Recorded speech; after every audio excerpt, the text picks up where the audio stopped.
Дорогие наши абоненты, меня зовут Ксения, я руководитель технической поддержки компании «Другой Телеком».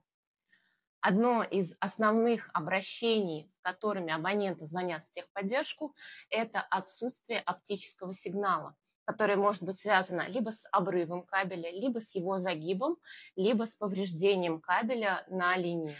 Поэтому первым действием, которое я рекомендую сделать перед звонком в техническую поддержку, это обратить внимание на индикаторы на оптических терминалах.